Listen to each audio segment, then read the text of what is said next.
하나님의 성호를 찬양하며 예배드릴 때에 하나님이시여 영으로 임재하여 주셔서 주님만 주실 수 있는 평강과 기쁨이 저희 심령 가운데 가득 넘치게 하여 주시옵소서. 감사드리며 우리 주 예수 그리스도의 이름으로 기도드립니다. 아멘.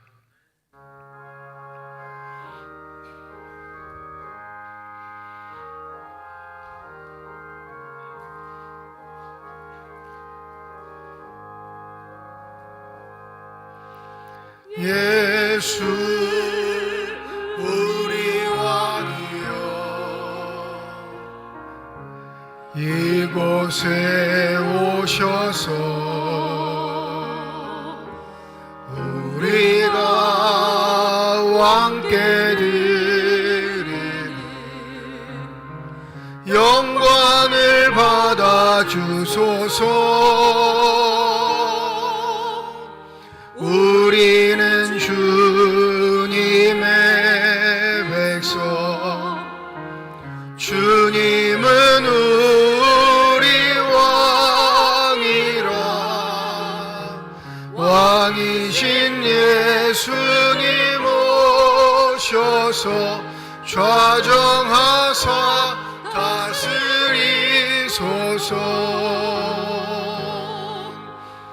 예수 우리 주시여, 이곳에 오셔서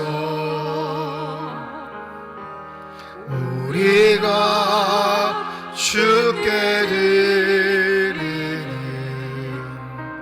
찬양을 받아 주소서.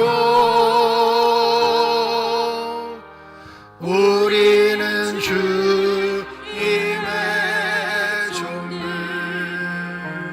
주님은 우리 주시라. 주 대신 예수님 오셔서 이 찬양을 받아 주소서.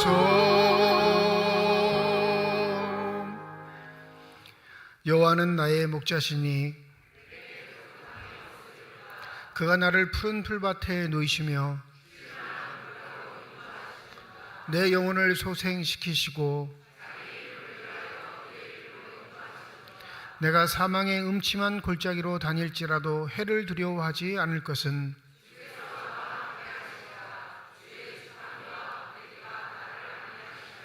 주께서 내 원수의 목전에서 내게 상을 차려주시고 내 평생에 선하심과 인자하심이 반드시 나를 따르니. 아멘. 지난 한 주간 동안의 삶을 되돌아보며 주님 앞에 참회의 기도를 드립니다.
만일 우리가 우리 죄를 자백하면 그는 미쁘시고 의로우사 우리 죄를 사하시며 우리를 모든 불의에서 깨끗하게 하실 것이라.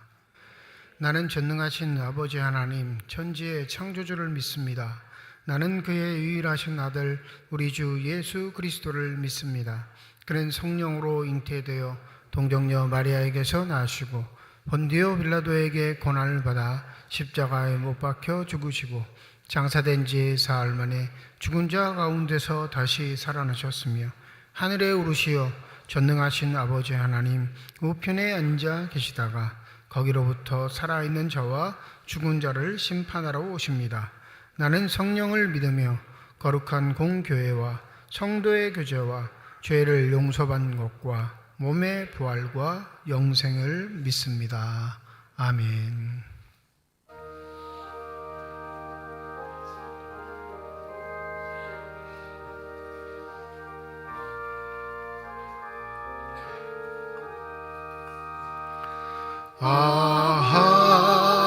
하나님의 은혜로 있을 데 없는 자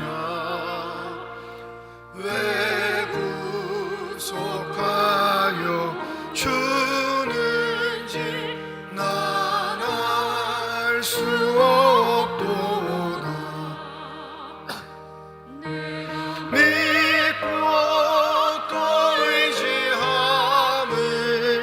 내 모든 형편 아시는 주님 늘 보호해 주실 것을 나는 확실히 아네. 왜 내게 굳세 믿음과 복음 주셔서 내 마음이 항상 편한지 난 알 수 없도다. 내가 믿고 또 의지함을 내 모든 형편 아시는 주님 늘 보호해 주실 것을 나는 확실히 아네. 왜 내게 성령 주셔서 내 마음을 감동해 주 예수 믿게 하는지 난 알 수 없도다. 내가 믿고 또 의지함을 내 모든 형편 아시는 주님 늘 보호해 주실 것을 나는 확실히 아네. 주 언제 강림하실지 혹밤에 혹낮에 또 주님 만나 그것도 난 알 수 없도다. 내가 믿고 또 의지함은 내 모든 형편 아시는 주님 늘 보호해 주실 것을 나는 확실히 아네.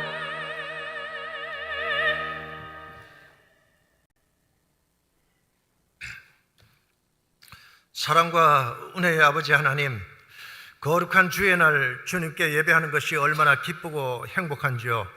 세상이 줄 수 없는 주님의 사랑과 은혜 앞에 감사의 예배를 드리오니 우리의 예배 속에 임재하여 주옵소서. 주님, 우리가 세상을 찬양하는 삶이 아닌 온전히 주님만을 찬양하기 원합니다. 큰 영광 중에 계신 주님께서 세상의 모든 어둠을 물리치시고 우리의 찬양 속에 홀로 영광 받으시옵소서. 맑고 푸른 하늘과 아름다운 단풍으로 단장한 이 가을을 주신 하나님, 가지마다 풍성한 열매를 맺는 계절이지만 저희들은 주님께 드릴 온전한 열매가 없음을 고백합니다.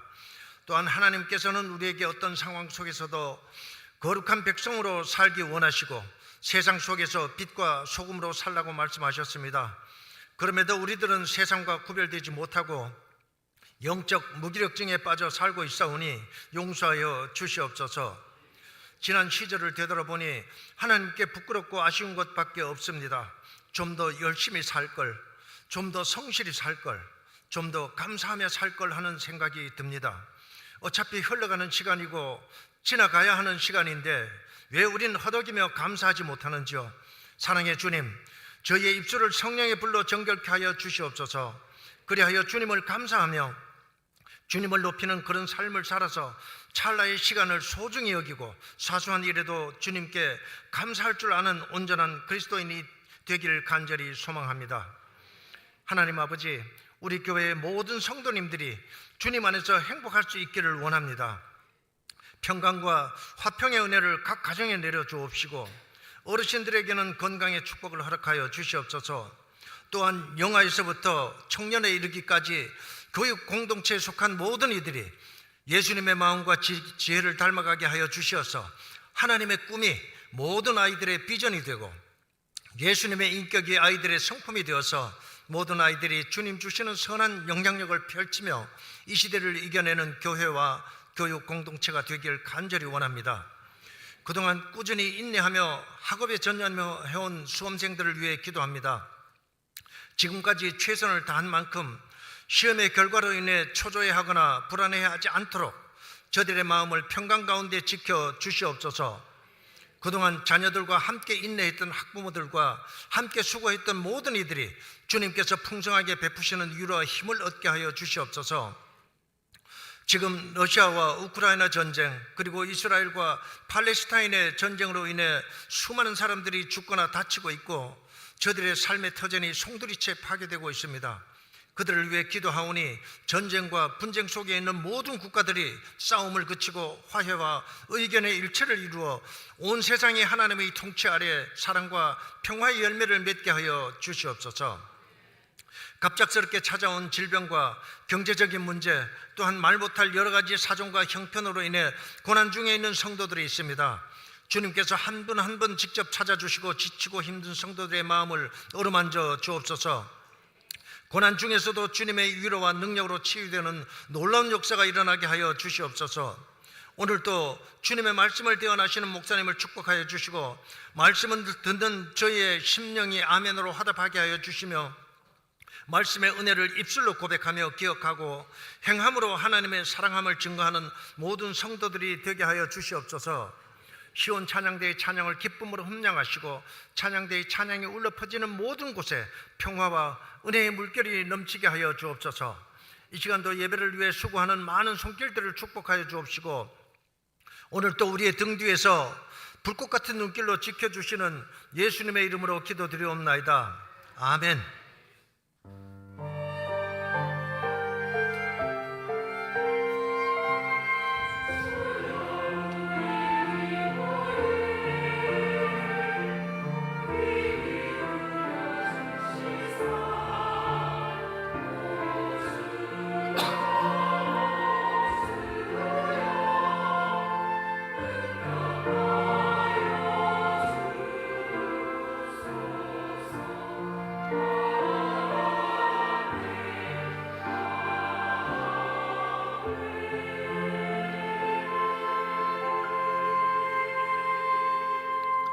성령 강림 후 20번째 주일 우리에게 주신 하나님의 말씀입니다. 구약성경 이사야 25장 6절에서 9절 말씀, 신약성경 마태복음 22장 1절에서 14절까지의 말씀입니다. 다 함께 자리에 일어나 하나님의 말씀을 받겠습니다.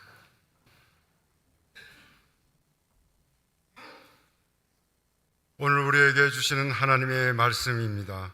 만군의 여호와께서 이 산에서 만민을 위하여 기름진 것과 오래 저장하였던 포도주로 연회를 베푸시리니 곧 골수가 가득한 기름진 것과 오래 저장하였던 맑은 포도주로 하실 것이며 또 이 산에서 모든 민족의 얼굴을 가린 가리개와 열방 위에 덮인 덮개를 제하시며 사망을 영원히 멸하실 것이라. 주 여호와께서 모든 얼굴에서 눈물을 씻기시며 자기 백성의 수치를 온천하에서 제하시리라. 여호와께서 이같이 말씀하셨느니라. 그 날에 말하기를 이는 우리 하나님이시라. 우리가 그를 기다렸으니 그가 우리를 구원하시리로다. 이는 여호와시라. 우리가 그를 기다렸으니 우리는 그의 구원을 기뻐하며 즐거워하리라 할 것이며. 아멘. 예수께서 다시 비유로 대답하여 이르시되 천국은 마치 자기 아들을 위하여 혼인 잔치를 베푼 어떤 임금과 같으니 그 종들을 보내어 그 청한 사람들을 혼인 잔치에 오라 하였더니 오기를 싫어하거늘 다시 다른 종들을 보내며 이르되 청한 사람들에게 이르기를 내가 오찬을 준비하되 나의 소와 살진 짐승을 잡고 모든 것을 갖추었으니 혼인 잔치에 오소서 하라 하였더니 그들이 돌아보지도 않고 한 사람은 자기 밭으로 한 사람은 자기 사업하러 가고 그 남은 자들은 종들을 잡아 모욕하고 죽이니 임금이 노하여 군대를 보내어 그 살인한 자들을 진멸하고 그 동네를 불사르고 이에 종들에게 이르되 혼인잔치는 준비되었으나 청한 사람들은 합당하지 아니하니 내 거리 길에 가서 사람을 만나는 대로 혼인잔치에 청하여 오라 한데 종들이 길에 나가 악한 자나 선한 자나 만나는 대로 모두 데려오니 혼인잔치에 손님들이 가득한지라. 임금이 손님들을 보러 들어올세 거기서 예복을 입지 않은 한 사람을 보고 이르되 친구여 어찌하여 예복을 입지 않고 여기 들어왔느냐 하니 그가 아무 말도 못하거늘 임금이 사환들에게 말하되 그 손발을 묶어 바깥 어두운 데에 내던지라. 거기서 슬피 울며 이를 갈게 되리라 하니라. 청함을 받은 자는 많되 택함을 입은 자는 적으니라. 하나님께서 이 말씀을 통하여 우리에게 은혜 주시기를 원합니다.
아멘.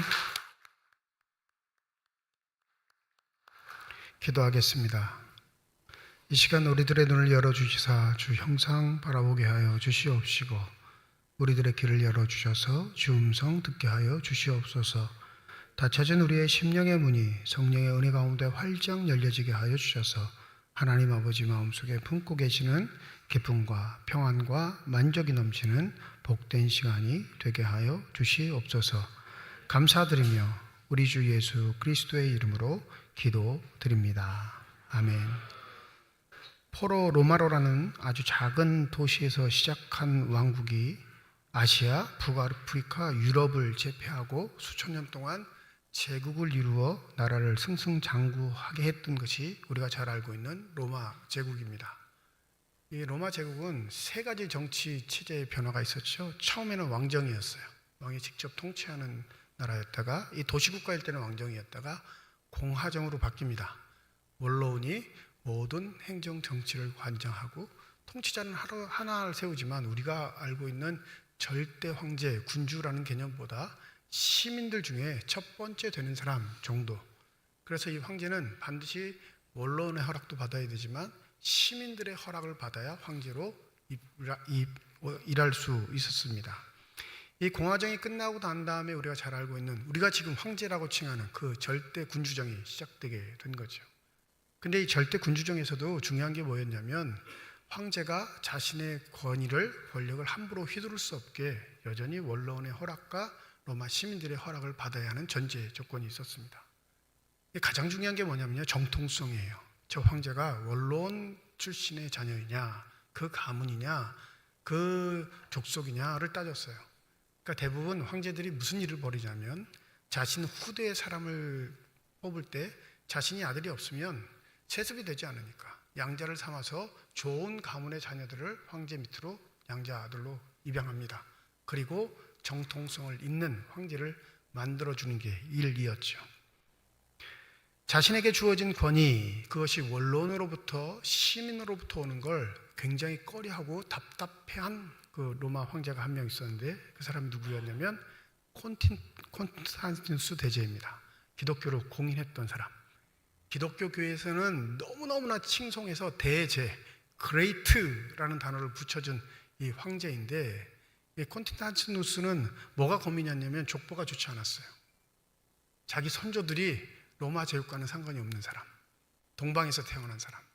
그러니 그가 고민했던 건 뭐냐면 정통성을 잇고 원로원과 시민들에게 호응받는 게 아니라 저걸 뛰어넘을 수 있는 뭔가가 없을까 고민했습니다. 아주 기발한 생각을 하게 되는데 그게 뭐냐면 신에게 권위를 부여받았다라는 걸 내세우는 겁니다.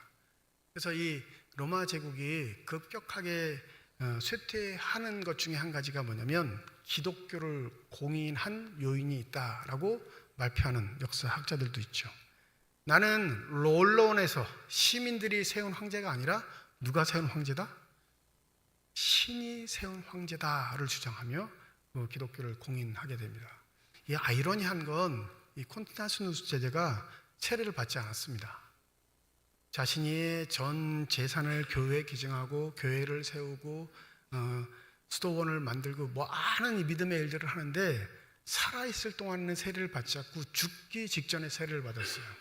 그 이유는 왜 그러냐면 만약에 교황에게 세례를 받으면 누구에게 복종해야 될 의무가 생기죠? 교회 세력에 복종해야 할 의무가 생기니까 의도적으로 세례를 받지 않고 죽기 직전에 세례를 받고 사망했습니다.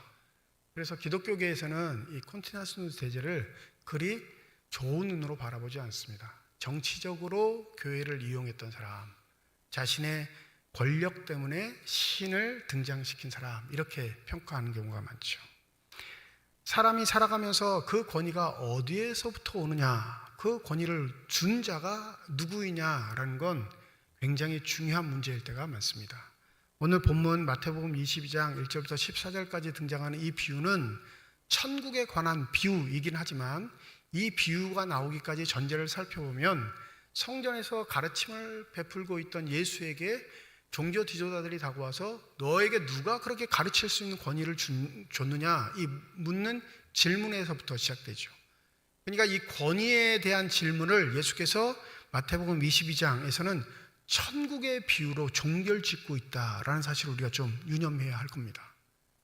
이때 당시에 자신들이 가르침을 할 수 있었던 권위가 있었던 사람, 하나님의 말씀을 설파하고 그것을 해석하고 그것을 규정짓고 지키라 명령할 수 있는 사람들이 오히려 예수에게 와서 내 권위는 어디서부터 비롯됐느냐라고 물어봤을 때 예수는 그 권위가 하늘에서부터 왔다 이렇게 노골적으로 얘기하지 않으셨습니다. 오히려 되물으셨죠. 하나님이 보내신 마지막 선지자 세례 요한의 권위는 그러면 어디서부터냐? 하늘로부터 왔다고 너희는 믿냐? 아니면 사람으로부터 왔다고 믿냐? 물어봤을 때 그 당시에 종교 지도자들은 그 질문을 회피했습니다. 이러지도 못하고 저러지도 못하는 상황이거든요. 그래서 기껏 대답한다는 게 우리는 모른다. 이렇게 대답한 이후에 연속적으로 세 가지의 이야기를 하시는데 그 마지막 이야기가 오늘 마태복음 22장의 이야기인 거예요. 근데 충격적인 건 권위의 문제를 가지고 얘기하셨는데 이 이야기를 무슨 이야기로 종결 지으세요? 천국의 이야기로 종결 짓는다는 데 있습니다. 2절 보시죠. 천국은 마치 자기 아들을 위하여 혼인잔치를 베푼 어떤 임금과 같으니. 너는 무슨 권위로 이 일을 하느냐의 질문이 천국의 이야기까지 확장됐다는 건 하나님의 권위, 그 절대적인 권위가 가장 아름답고 가장 잘 드러나는 곳이 어디라 말하고 싶으신 거예요? 천국인 거예요. 하나님의 절대적인 주권, 절대적인 권위, 그 힘만으로 통치할 수 있는 유일한 곳, 거기가 천국임을 강조하시기 위해 천국 비유로 이 이야기가 확장된 겁니다.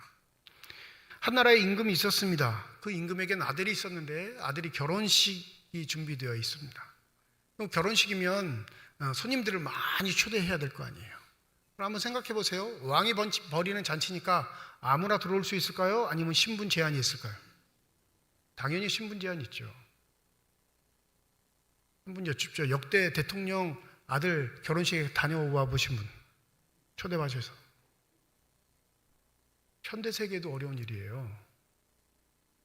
우리는 너무나 잘 안다고 생각하는데 매일 뉴스에 나오니까 저 사람 되게 친근하다고 생각하는데 그 대수사 때 우리 초대하지 않습니다. 초대받지 못하는 건 뭐예요? 우리가 지위가 그 정도 안 되기 때문에 그래요. 만약에 여기 우리 교인 중에 국회의장이 있으면 그분은 대통령 자녀 결혼식 때 초대받을까요? 못 받을까요? 당연히 받죠. 의전 서열이 있으니까. 그러니까 왕의 잔치에 초대받는다는 건 왕의 신분과 버금갈 정도로 의리의리한 신분에 있는 사람이란 걸 전제하고 있는 겁니다. 그러면 왕이 잔치를 초대할 때 미리 예고하지 않고 오늘 결혼식 하니까 와 그럴까요? 아니면 미리 예고를 할까요? 미리 예고하죠. 근데 오늘 본문에는 예고한 이야기가 없어요. 이건 뭘 전제한 거죠? 이미 알렸어요. 알렸는데 당일이 되니까 한 번 더 알리는 겁니다. 오늘 3절 말씀 보죠. 그 종들을 보내어 그 청한 사람들을 혼인잔치에 오라 하였더니 오기를 싫어하거늘. 4절입니다. 다시 다른 종들을 보내 이르되 청한 사람들의 이르기를 내가 오찬을 준비하되 나의 소와 살찜 짐승을 잡고 모든 것을 갖추었으니 혼인잔치에 오소서 하라 하였더니. 이 잔치는 미리 예고되어 있던 겁니다. 그리고 예고된 것만으로 끝나지 않고 이제 종들을 보냅니다. 혼인잔치가 시작되니 오십시오 라고 종들을 보냈더니 아무도 반응을 하지 않아요. 임금이 이쯤 되면 화낼 만한데 임금이 4절 보면 어떻게 해요? 더 친절하게 종들을 교육시킵니다. 야, 가서 뭐라고 말씀드리냐면 잔치에 뭘 준비했는지를 다 설명해. 그리고 이 잔치가 얼마나 풍족한지 기쁜 잔치를 잘 얘기한 다음에 이렇게 말해라. 혼인 잔치에 오소서. 임금으로선 왕으로선 예우를 최대한 갖추고 그들을 존대합니다. 혹시 처음 보낸 종들이 무례함을 범한 건 아닌가 생각해서 잔치에 준비한 모든 것, 모든 내용들을 또 그들이 오면 얼마나 즐거운지를 다 설명한 이후에 초대할 때 정중하게 존칭을 쓰게 해요. 당신들은 이 귀한 자리에 올 만큼 귀중한 신분입니다 라고 얘기한 거죠. 그런데 무슨 일이 벌어지죠? 5절 한번 읽어보시죠. 5절 6절입니다. 시작. 그들이 돌아보지도 않고 한 사람은 자기 밭으로 한 사람은 자기 사업하라고 하고 그 남은 자들은 종들을 잡아 모욕하고 죽이니.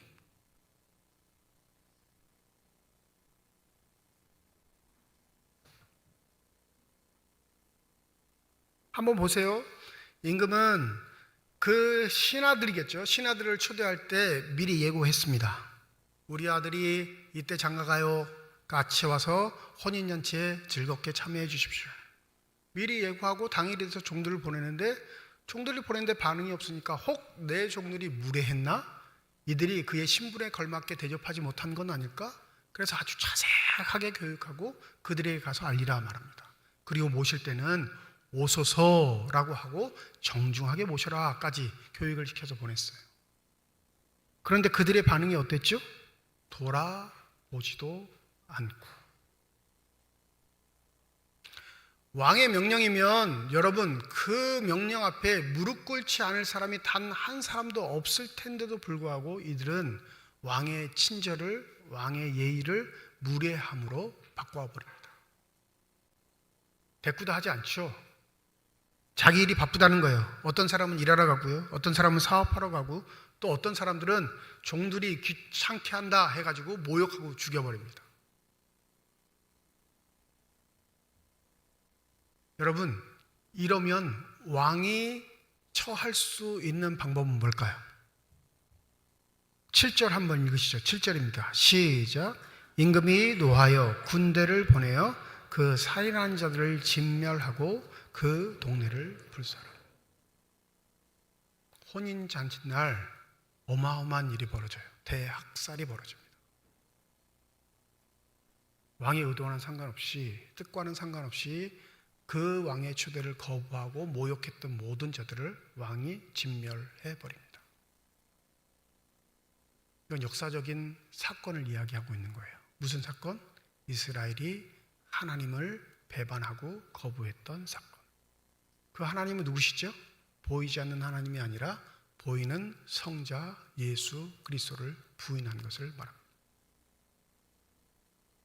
그들이 이해하지 못할까 봐 친절하게 설명하셨습니다. 예언자를 통해 보내셨고 선지자를 통해 말씀하셨고, 그것을 이해하지 못할까 봐 마지막 예언자라고 선지자라고 하는 세례 요한까지 보내서 예수를 받아들일 수 있는 준비를 하라, 회개하라 말씀하셨습니다. 그런데 놀랍게 그들은 예수에겐 관심이 없었습니다. 왜요?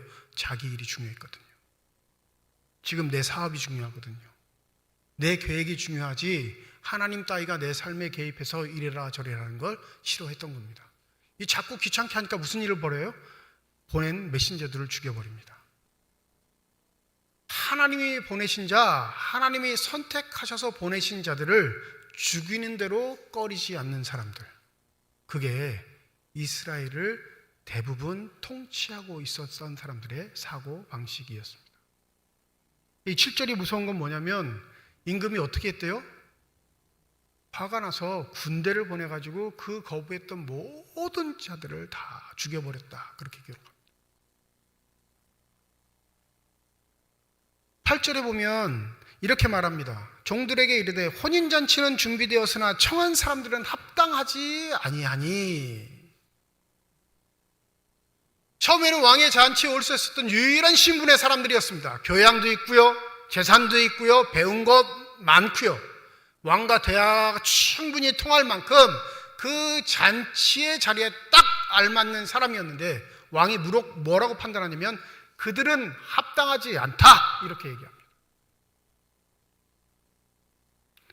여러분 기억하셔야 할 게, 하나님은 우리에게 세상에서 인정받은 자가 되어야 너희들이 나와 합당하게 살 수 있다 말하지 않으십니다. 세상에 인정받는 것 우리에겐 굉장히 중요한 일인데 하나님은 중요하지 않는 일이라고 말씀하셔요. 그게 천국을 소유할 수 있는 자격과 여건이 된다면 합당할 텐데 하나님은 합당하지 않다라고 말씀하신다니까요. 그런데 여전히 우리는 하나님의 음성을, 하나님의 뜻을 거부하고 세상에 합당한 사람이 되는 것에 모든 시간과 정성을 다 쏟아붓고 살고 있을까요? 여러분, 우리에게도 하나님이 미리 초대장 다 보내주셨어요. 우리가 무시하고 있을 뿐이지. 하나님은 그 잔치에 우리의 신분을 망각하시고 초대하신 분입니다. 감히 갈 수 없는데 우리가 초대받은 자로서 합당하게 살아가고 있는지 먼저 점검해 보셔야 합니다. 세상의 대통령도 잔치 자리에 우리를 초대하지 않는데 이 세상을 창조하신 하나님이 그 잔치에 우리를 초대하셨습니다. 이거보다 더 귀한 일이 어디 있나요? 그렇게 믿으십니까? 믿으셔요? 아니시잖아요. 목사님, 제가 바빴어요. 목사님, 제가 계획이 있었어요. 저한테 그러는 건 상관없어요. 제가 하나님은 아니니까. 저는 단지 하나님의 명령을 여러분에게 전하는 종일 뿐인 거예요. 하나님이 여러분을 초대하십니다. 하나님이 이런 잔치를 마련하셨대요. 하나님이 여러분이 좋아하시는 이 음식도 마련하셔서 여러분을 초대하신대요. 저는 이 말만 하면 끝이에요.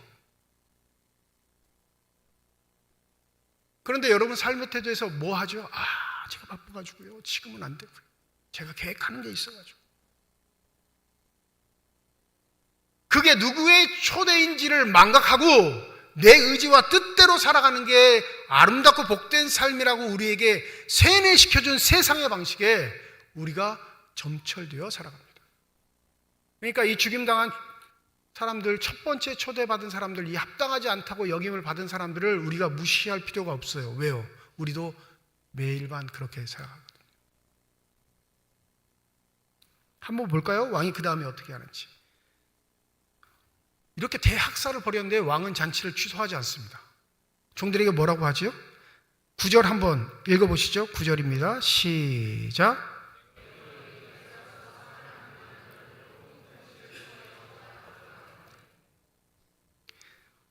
종들에게 긴급한 명령을 내립니다. 야, 이제는 길거리에 나가서 만나는 사람대로 다 잡아가지고 와. 범죄자 잡아오라는 거예요. 그들이 어떤 사람들인지 한번 10절 한번 읽어보시죠. 10절입니다. 시작. 종들이 길에 나가 악한 자나 선한 자나 만나는 대로 모두 데려오니 혼인잔치에 손님들이 가득한지라. 왕의 아들의 잔치 자리면 고귀한 자리입니다. 기쁜 자리에도 수준이 있는 자리예요. 그런데 여기에 누가 와요? 여러분 10절에 무슨 단어가 확 눈에 들어오시나요? 걸러야죠. 최소한 아무나 데려오진 말아야 될 거 아니에요. 왕의 신분이면. 근데 왕이 뭐라고 해요? 악한 자나 선한 자나 다 데리고 와. 괜찮아. 혹시 자녀 혼사 치르는데 동네 깡패 부르실 분? 네? 내 딸 결혼식 시키는데 동네에서 아주 못된 놈이라고 소문난 사람만 다 부르실 분? 없죠. 입구에 서서 못 들어오게 할 거예요 아마. 저놈이 무슨 짓을 할 줄 알고 내가 불러. 이게 우리의 상식이에요. 상식. 최소한 잔치를 벌였을 때 그 잔치의 수준이 안 된다 하더라도 그 잔치의 수준을 떨어뜨리지는 않는 사람들은 초대하지 않습니다. 근데 이 왕은 뭐라고 하냐면 악한 자들도 다 불러오래요.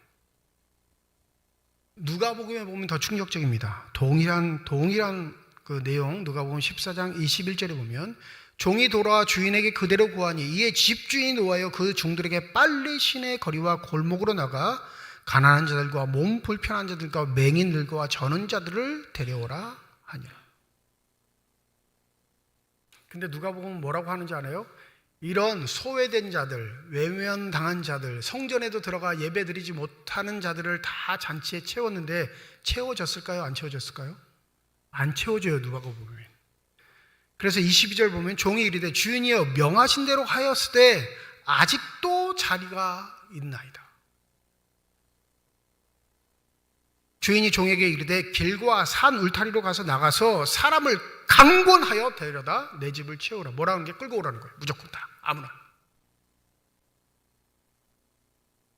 처음에는 격식 있는 잔치였습니다. 신분이 있는 사람만 들어올 수 있었어요. 율법의 규정 안에 의인이라 칭함받은 사람만 그 잔치에 참여할 수 있었는데 하나님의 율법을 받은 자들은 오히려 하나님의 명령을 거부하고 자신의 이익만 채우는 대로 모든 시간들을 씁니다. 그 결과는 뻔하죠. 하나님 앞에 처참한 죽음을 당합니다. 잔치 자리가 이제는 횡할 것 같았는데 오히려 북적북적거리는데 거기에 구성을 보면 이루 말할 수 없이 처참합니다. 거지들, 다리 없는 자들, 성전에는 감히 얼씬도 못하는 자들이 득실득실거리고 거기는 깡패도 있습니다. 악인도 존재하고. 이건 잔치가 아니라 온갖 범죄자들을 모은 자리가 된 거예요. 누가 주인공이죠? 아들이 주인공이에요. 왕은 베풀어 준 거고요. 놀랍게도 합당하지 않는 자들이 꽉 채운 이 잔치에 왕은 한 사람에게 주목합니다. 11절, 임금들이 손님을 보러 들어올 때 거기서 예복을 입지 않은 한 사람을 보고 이르되 친구여 어찌하여 예복을 입지 않고 여기 들어왔느냐 하니 그가 아무 말도 하지 못하거늘. 온갖 사람들이 다 모여져 있는데 유독 이 왕의 눈을 시선을 끄는 단 한 사람이 있는데 예복을 갖춰 입지 않은 한 사람. 여러분 이거 한번 상황을 생각해 보시면 길거리에서 막 끌려와서 잡혔는데 옷을 갈아입을 시간이 있었을까요? 없었을까요? 없었겠죠. 아니 미리 예고된 게 아니잖아요. 옷 갈아입고 오세요 몇 시까지 이러진 않았을 거란 말이에요. 왜냐하면 누가복음의 상황도 보면 무조건 자리 채워, 강권하여 채워라고 하는 건 끌고 와 이거거든요. 그러면 이 왕의 태도가 오히려 더 무례한 거 아니에요? 오라 그럴 땐 언제고, 야 왜 옷이 있다고야? 그리고 내보내면 누가 못된 거예요? 제 말이 이해가 안 되세요? 왜 저를 멀뚱멀뚱 쳐다만 보시죠? 대답은 안 하고. 아니 끌고 온 사람은 왕이잖아요. 뭐 오라 그래서 왔는데 야 너는 옷을 왜 그렇게 입고 왔지? 그렇게 말하면 온 사람이 빈정상하지 않을까요? 그러니까 이 본문은 이게 우리를 어렵게 해요. 자기가 막 끌고 왔으면서 왜 끌려온 사람한테 왜 옷을 그따구로 입었어? 그냥 쫓아내는 것도 아니에요. 넌 잔치에 합당하지 않아 나가가 아니라 여러분 13절 읽어보시죠. 13절 시작. 임금이 사원들에게 말하되 그 손발을 묶고 바깥 어두운 데에 내던지라. 거기서 슬피 울며 이를 갈게 되리라. 상식적이지 않아요. 아니 그냥 대문 열고 안녕히 가세요 하면 될 일 그잖아요. 당신은 복장불량이니까 문 열고 그냥 잘 가세요 그러면 될 일인데 종들을 불러다가 뭐라고 해요? 손발을 묶어라. 죄인 취급하는 거죠. 그러다가 던지는데 어디다 던져요? 어두운 데다 던져라. 은유이긴 한데 어디다 던지라는 걸까요? 지옥에 던지라는 거예요. 엥? 이게 이럴 일이야? 초대할 땐 언제고? 그 초대에 응해가지고 왔는데 넌 복장불량 나가 이것도 아니고 넌 복장불리니까 지옥에 가 이 말이거든. 이 뒷부분 임금이 노하여 처음 초대했던 합당한 자라고 여겼던 자를 싹 죽인 다음에 생성된 게 뭐냐면 교회예요. 그러니 이 마태 공동체들은 지금 이 22장을 교회에 보내신 하나님의 말씀이라고 받는 겁니다. 교회는 신분의 제한이 있을까요? 없을까요? 여러분 교회 들어오실 때 공무원 몇 급 이상 이러고 따지고 교회 들어왔나요? 사회적 지위 어느 정도 이상 회사에서는 한 부장 정도 되는 사람만 교회에 올 수 있다고 여러분 통보 받으셨어요? 아니에요. 제사는요? 사는 여부는 배우는 여부는 대학 졸업해야 교회 들어와요? 율법 시대가 끝나고 은혜의 시가 되게 될 때 교회는 누구에게나 다 개방되었습니다. 아무나 다 들어올 수 있었어요. 죄인은 구별했을까요? 구별 안 했을까요? 못된 놈들은 내보냈을까요? 받아들였을까요? 다 받아들였어요. 그 이야기를 하고 있는 거예요. 하나님의 은혜의 자리에 자격이 되지 않는 자들이 득실득실하니까 무슨 일이 벌어지냐면 교회가 혼란스러워질 뿐만 아니라 하나님의 형상을 닮으려는 생각들을 하잖아요. 왕이 전혀 수준이 되지 않는 자들을 잔치에 초대하여 그 왕의 신분으로 예의를 다 거치고 그들을 극진히 대접했다면 그 왕의 초대를 받은 자들도 뭘 갖춰야 돼요? 예의를 갖춰야 합당합니다. 믿으십니까? 하나님이 우리를 부르심을 확신하신다면 그 부르심에 합당한 자로 살아가는 게 우리가 예복을 갖춰 입는 삶이라는 사실을 잊지 마시기 바랍니다. 그래서 바울은 우리에게 뭐라고 하냐면 그리스도를 옷 입는다 이렇게 말해요. 낮에 행동하듯이 단정하게 행합시다. 호사한 연애와 술 취함, 음행과 방탕, 싸움과 시기에 빠지지 맙시다. 주 예수 그리스도 옷을 입으십시오. 정욕을 채우려고 육신의 일을 꾀하지 마십시오. 이 본문에 은유하고 있는 예복은 바로 그리스도를 옷 입고 있는 사람이 교회 구성원에서 하나님의 선택을 받은 사람이다라는 걸 나타내고 있는 겁니다. 아무나 다 청함받아서 들어왔다고 그들이 다 하나님의 택함을 받은 자가 아니라는 사실을 꼬집고 있는 거예요. 내가 여러분 택함을 받았느냐 안 받느냐 그건 중요한 문제가 아니에요. 거기에 신경 쓰지 마세요.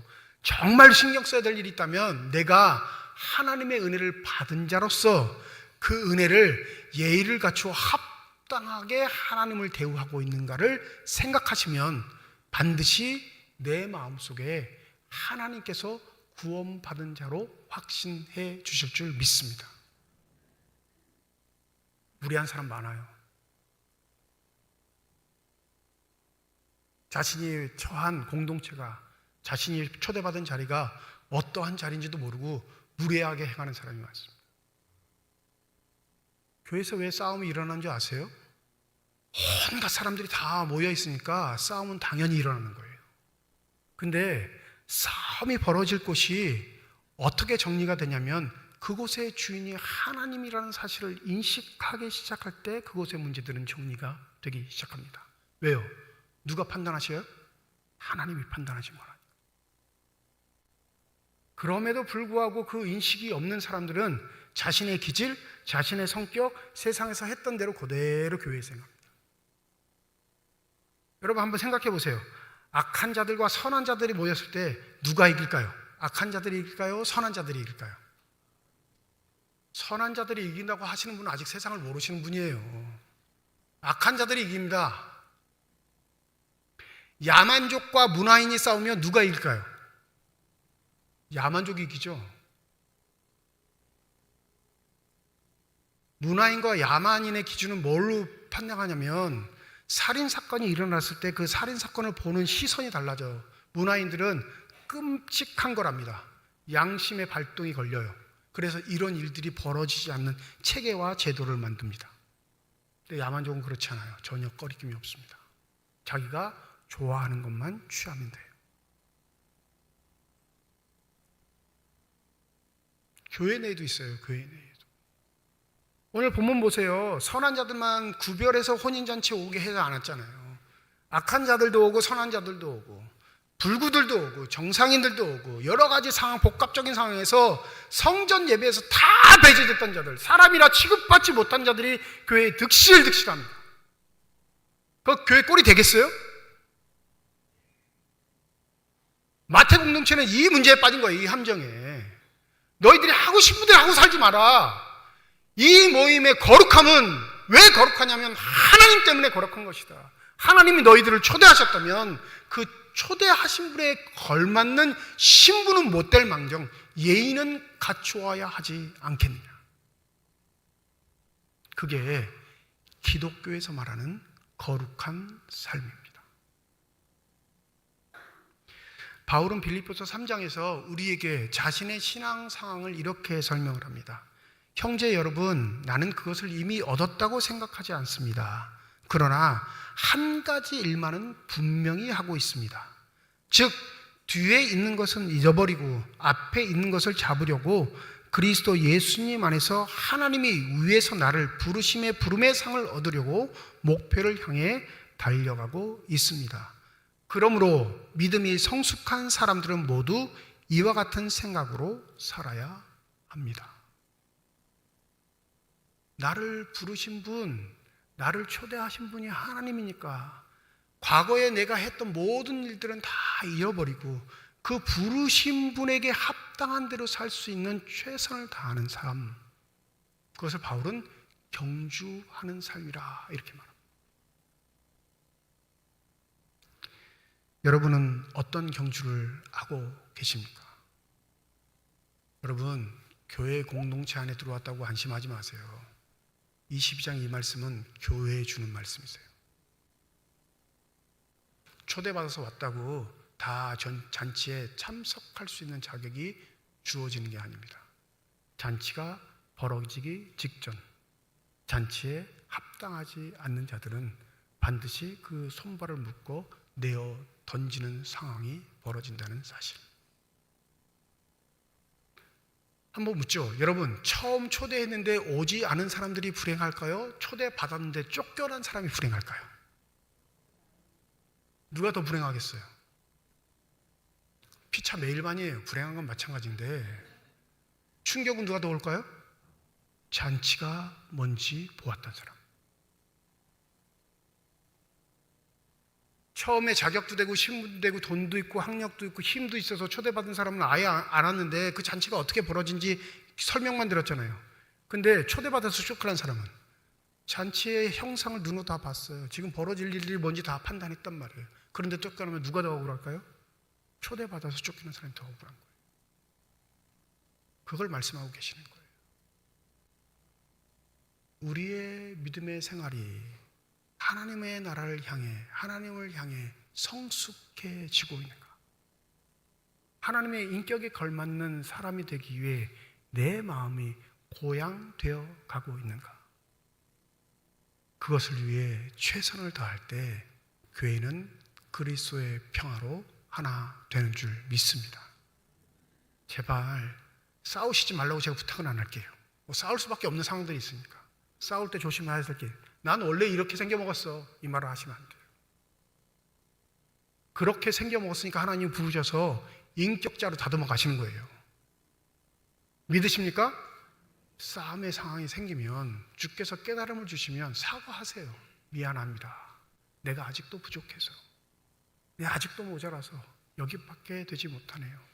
그러면 해결될 일은 세상의 반복대로 목소리 큰 사람이 이기는 것처럼 왜 그렇게 악다군인을 해야 할까요? 기억하십시오. 청함을 받은 사람은 많지만 선택을 입은 사람은 적습니다.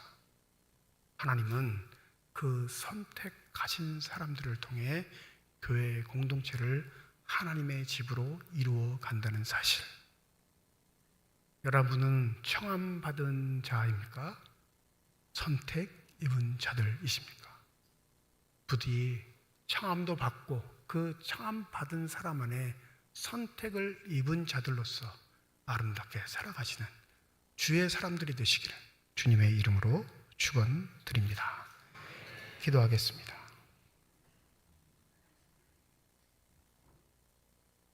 두렵고 떨리는 마음으로 여러분의 구원을 이루어 가십시오. 하나님은 여러분 안에서 활동하셔서 여러분으로 하여금 하나님을 기쁘시게 해드릴 것을 염원하게 하시고 실천하게 하시는 분이십니다. 하나님의 은혜의 초대를 아는 자, 그 놀라운 감격에 빠진 자는 반드시 하나님을 기쁘시게 하는 일에 모든 힘을 다 쏟습니다. 왜냐하면 하나님의 권위만이 우리에게 천국을 허락할 수 있기 때문입니다. 그러나 사람의 권위에 빠진 자는 하나님의 일엔 무감각하고 내 계획과 내 스스로의 일에 함몰되어 버립니다. 아직도 자신의 욕망과 욕심으로 살아가는 자 있다면 주여 긍휼과 은혜를 베풀어 주셔서 하나님이 우리를 초대하시며 하나님이 우리를 인도하시는 일에 눈뜰 수 있는 믿음의 사람이 되게 하여 주시옵소서. 감사드리며 우리 주 예수 그리스도의 이름으로 기도드립니다. 아멘.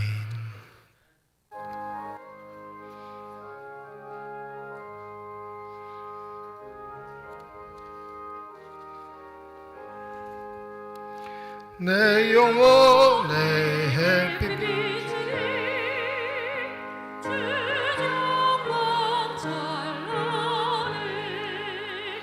이 세상 어떤 빛보다 이 빛도 빛나네.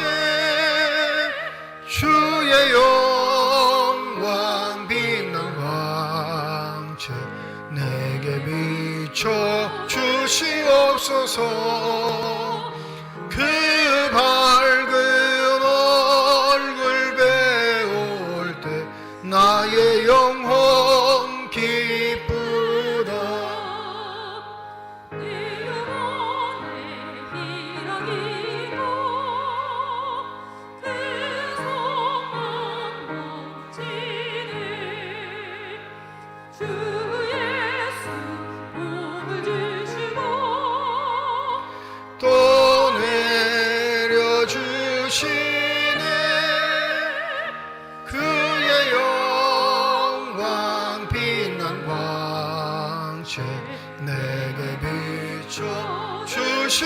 주시옵소서. 그 밝은 얼굴 배울 때 나의 영혼 기쁘다. 홍정우 장로님 가정에서, 이영규 원사님 가정에서, 조수성 집사님 가정에서, 홍준희 집사님 가정에서, 김석겸 집사님 가정에서 무명으로 건축헌금 드리셨습니다. 하나님 아버지 은혜와 사랑을 진심으로 감사드립니다. 거룩한 주일 주의 전에 나와 예배드리게 하여 주시옵시고, 나올 때 빈손으로 나오지 아니하고 주 앞에 드릴 수 있는 예물 있게 하심을 감사드립니다. 이 예물이 쓰여지는 곳 하나님의 사랑이 널리 증거되게 하여 주시옵시고, 하나님의 이름으로 심겨지게 될 때 30배, 60배, 100배의 결실을 통해 여전히 우리를 통해서 일하고 계시는 하나님의 권세와 능력이 나타나는 아름답고 복된 예물만이 되게 하여 주시옵소서. 예물을 드릴 때 기도의 제목을 담아 드리는 손길과 과정 주께서 기억하여 주시옵시고, 우리의 기도에 응답하시는 하나님, 우리의 삶의 자리에 찾아와 우리와 함께하여 주시옵시고, 우리의 삶에서 만나는 여러 가지 어려움들 속에 하나님의 은혜로 함께하여 주셔서 해결되고 치유될 수 있고 회복될 수 있는 복된 은혜가 있게 하여 주시옵소서. 때때로 우리의 삶의 자리에서 만나는 사건과 사고 때문에 우리가 절망하고 낙심할 때가 있습니다. 우리의 힘으로 감당할 수 없어 하나님께 기도할 때 주님 우리의 기도에 응답하여 주셔서 살아계셔서 역사하시는 하나님의 증거를 우리에게 보여주시옵시고, 부족한 믿음이지만 그 믿음의 간구를 통해 역사하시는 하나님의 능력을 바라볼 수 있게 하여 주시옵소서. 어떠한 경우에도 절망하거나 좌절하거나 포기하지 않게 하여 주시옵시고, 우리를 격려하면서 일으켜 세우시는 하나님의 손길을 붙잡고 믿음으로 행할 수 있는 진실된 사람들이 되게 하여 주시옵소서. 주의 몸된 길을 위해 수고하고 계시는 많은 일꾼들이 있습니다. 신앙 산불, 시온 찬양들을 비롯한 예배위원들과 우리 교회 학교 교사를 비롯한 재직회 각 부서들을 축복하여 주시고, 신실한 마음으로 정결한 마음으로 주의 몸된 길을 위해 최선을 다하여 애쓰는 저들에게 하나님의 영을 더하여 주셔서 한결같게 하시고 겸손하게 하여 주셔서 하나님이 내리시는 복들을 받아 누릴 수 있는 평강의 삶이 되게 하여 주시옵소서. 병상에 누워있는 환우들, 또 그 환우들을 돌보는 가족들을 기억하시고 저들의 눈에 눈물을 닦아주실 뿐만 아니라 환부에 안수하여 주셔서 주의 권세와 능력으로 치유케 하여 주시옵시고, 일으켜 세워주시사 강건한 육신을 가지고 주 앞에 다시금 예배할 수 있는 복된 은혜의 시간들을 허락하여 주시옵소서. 우리에게 허락하신 귀한 자녀들이 있습니다. 믿음의 아들, 딸들 삶의 길을 축복하실 때 타지에서 일하고 있는 자녀들, 공부하고 있는 자녀들, 군에 가 있는 자녀들, 해외에 있는 자녀들 기억하여 주셔서 한 사람 한 사람 모두가 인격자로서 주님을 만나게 하여 주시옵시고, 하나님의 선한 사람들로 아름다운 일을 하며 꿈꾸며 살아갈 수 있는 복된 삶들이 되게 하여 주시옵소서. 모든 것 감사드리며 우리 주 예수 그리스도의 이름으로 기도드립니다. 아멘.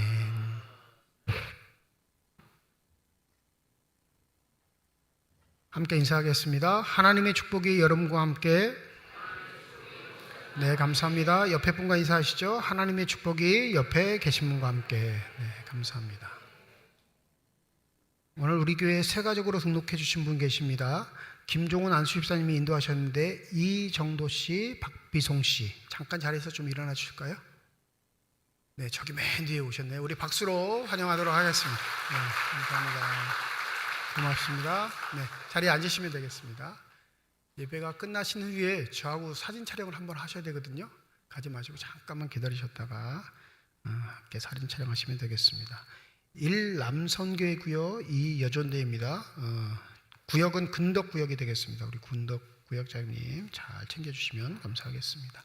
다음 주일 예배는 1부, 2부 예배로 모이고요. 오늘 오후에는 오후 찬양 예배가 본당에서 2시에 있습니다. 오후 찬양 예배는 3여전도의 헌신 예배로 모입니다. 우리 3여전도의 회원분들, 임원분들 다 참여해 주시고 많은 교우들 함께 하셔서 마음을 모두 하나님께 예배 드리시면 되겠습니다. 세례 입교 예식이 다음 주일 2부 예배 시에 있습니다. 이 일을 위해서 여러분도 함께 기도해 주시면 감사하겠습니다. 제141회 강원 동로회가 지난 월요일, 화요일 1박 2일 동안 우리 삼척중앙교회에서 있었는데요. 결과 보고를 합니다. 노회상에서 우리가 청원했던 게 장로 선거 5인 청원을 했는데 노회에서 허락이 됐습니다. 그래서 교회 총회 헌법에 맞게 이제 선거 과정들이 진행될 겁니다. 이 일을 위해서 여러분 기도해 주시고 함께 협력해 주시면 감사하겠고요. 또 귀하고 감사한 일은 우리 오석철 장로님이 노회 임원 부회계로 선출되셨습니다. 잠시 일어나실까요? 그래도 인사하실 때 우리 격려의 박수. 여러분들이 기도를 많이 해주셔야 또 잘 섬기실 거예요. 바쁘고 힘드신데 임원까지 되셨으니 잘 감당하실 수 있게 여러분들이 또 기도해 주시면 되겠습니다. 오늘 2부 예배 후에 각기권 원래로 모이겠습니다. 세례 입교자 교육 2부 예배 후에 사친 찬양제실에서 있고요. 토요일 날 오후 4시, 20일 토요일 오후 4시는 세례 입교 문답이 있습니다. 이 입교 문답 꼭 참석하셔야 세례를 받으실 수 있습니다. 기억하시고 토요일 오후 4시 1층 쉼터로 오시면 되겠습니다. 목요 성경 공부 신과학 중간사 오후 1시 30분 지하 예배실에서 모이고요. 대신방 진행 중에 있습니다. 이번 주는 17일 사직구역, 20일 동해구역입니다. 아직 신청하지 못한 구역들은 담당 교구 목사님들에게 신청하셔서 일정을 조율하시면 되겠습니다. 오늘 들어오시면서 보셨는데 여든대 연합회가 주관하는 가을 바자회 진행 중입니다. 제가 듣기로는 오전에 벌써 많이들 사셨다고 그러더라고요. 그래서 2부 예배 끝나면 살 게 있을지 모르겠는데 그래도 보물을 볼 줄 아는 분들은 다 찾아냅니다. 뭐 있겠어 그러지 마시고 한번 둘러보시고 음식도 같이 나누시고 그렇게 좋은 시간 가졌으면 좋겠고, 점심 식사 밑에 지하 식당에서 하는 점심 식사는 1시 반까지 운영되니까 원래 하시는 각 기관들 꼭 기억하셔서 늦지 않도록 그렇게 협력해 주시면 되겠습니다. 식당이 너무 한꺼번에 붐비면 위에서 약간 더 돌아보시고 좀 빈 다음에 식당에 내려가셔도 식사 시간은 충분하니까 여러분 바자회 하는 거 함께 협력해 주시면 감사하겠습니다. 11월 5일 주일이 추수감사 주일입니다. 우리 교회만 지키는 추수감사 주일이에요. 원래 교회력으로 하면 11월 셋째 주인데 우리 교회는 전통적으로 11월 첫째 주를 추수감사 주일로 지키는데 그날 오후 찬양 예배 시간에 기간별 찬양 경연대회가 있습니다. 이 대회란 말을 안 쓰려고 고민을 많이 했는데 대회라고 안 하면 또 안 참석할 것 같아. 그죠? 뭐 그래도 상 하나 줘야 하려고 하잖아요. 그래서 기간별 찬양 경연대회를 하니까 오늘 원래 하시면서 뭐 부를 건지 뭐 어떻게 하고 나올 건지 좀 상의도 하시고 언제 연습할 건지도 정하셔서 11월 첫 주 우리 찬양제 때 많은 기관들 참석하셔서 함께 기운을 받는 시간이 되셨으면 좋겠습니다. 강원 동네 남성교회 연합회 야유회가 이번 주 토요일 오전 10시 속초 중앙교회에서 있습니다. 교회에서 오전 8시에 출발합니다. 제108회기 총회 연합부흥성회가 금요일 오후 2시 춘천 동북교회에서 있습니다. 지난 주간 구정자 권사님 별세하셔서 14일 장례를 모두 잘 마쳤습니다. 장형숙 권사님 가정에서 범사에 감사하셔서 우리 강당장식 준비해 주셨습니다. 권사님 앞길과 자녀들 위해 하나님의 축복이 함께 하시기를 주님의 이름으로 축원드립니다. 이제 다 함께 자리에 일어나셔서 결단 찬양 하나님께 드리겠습니다.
주님 다시 오실 때까지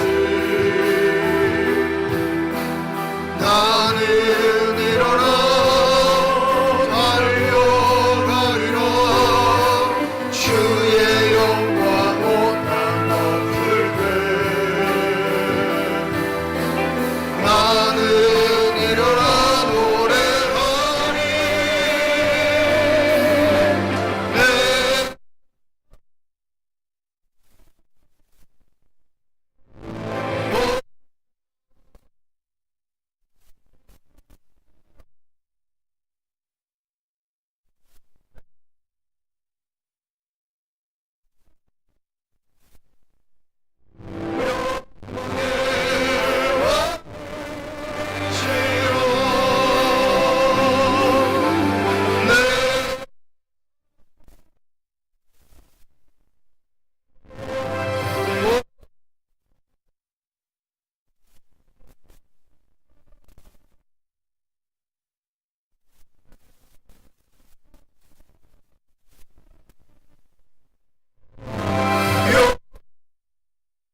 이제는 우리 주 예수 그리스도의 은혜와 하나님의 사랑과 성령의 교통하시고 내주하시고 역사하시고 충만하심이 오늘 새 가족으로 등록한 이정도 박비송 씨 머리 위에와 고 구정자 권사님 유족들 머리 위에와 주의 말씀을 마음에 새기고 주님의 자녀들로서 당당하게 멋지게 아름답게 살아가기를 소원하는 주님의 거룩한 자녀들, 이들의 가정과 일터와 앞길 위에 이제로부터 영원토록 함께 하시기를 간절히 축원하옵나이다. 아멘.